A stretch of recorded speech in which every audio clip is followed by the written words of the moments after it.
Isu sejuta pengikut pelakon Jangan Salah Tafsir Rosyam Nor.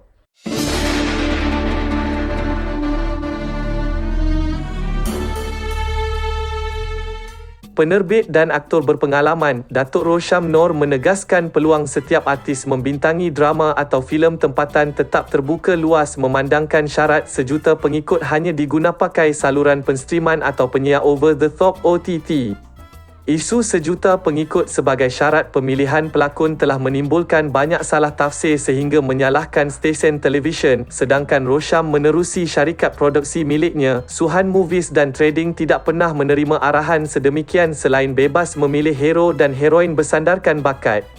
Saya sedar ramai yang merungut sebaik syarat sejuta followers itu diperkatakan, namun kita perlu jelas dan faham kerana ia digariskan saluran penstriman OTT yang memasarkan produk mereka dengan lebih meluas, bukan untuk siaran domestik sahaja. Kebanyakan pengendali pula berpangkalan di luar negara yang tentu saja kurang mengenali pelakon Malaysia. Jadi ejen mereka menggunakan kaedah memilih bakat tempatan popular untuk drama atau filem mereka bersandarkan jumlah pengikut laman sosial.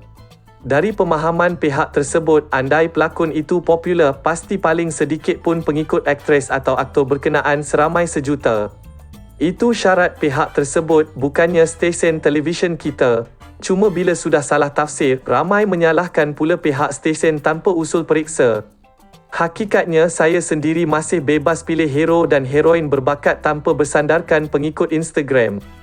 Drama terbaru Suhan Movies pun panggil pelakon baharu yang punya 200,000 followers. Saya yakin penerbit lain pun tidak terima apa-apa arahan daripada stesen penyiar.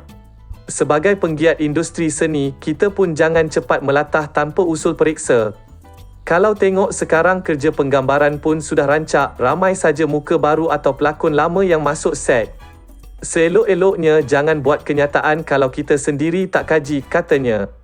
Rosyam berkata demikian ketika ditemui pada majlis pelancaran program Perintis Usanita, Penjenamaan dan Pendigitalan bersama Kementerian Pembangunan Luar Bandar yang dirasmikan Datuk Seri Mahzir Khalid.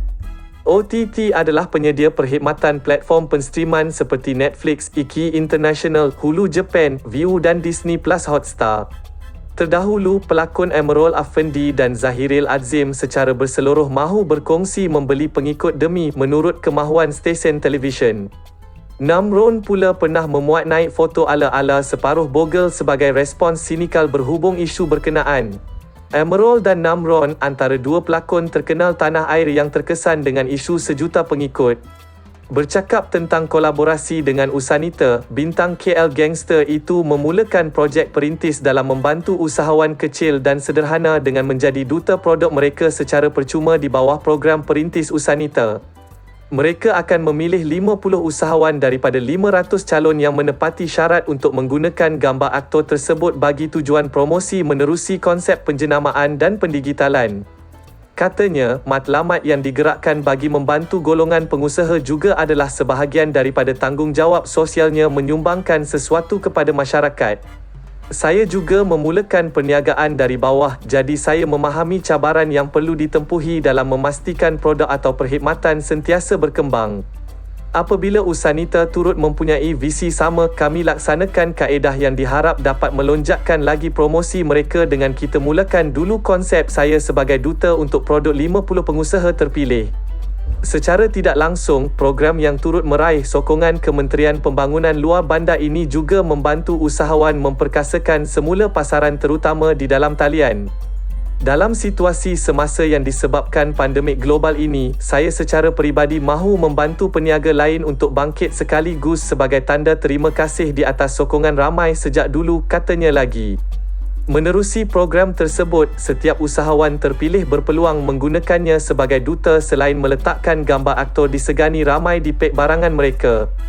Katanya lagi, bagi berkongsi pengalaman serta ilmu perniagaan, saluran YouTube Suhan Channel menjadi wadah untuknya membantu insan lain.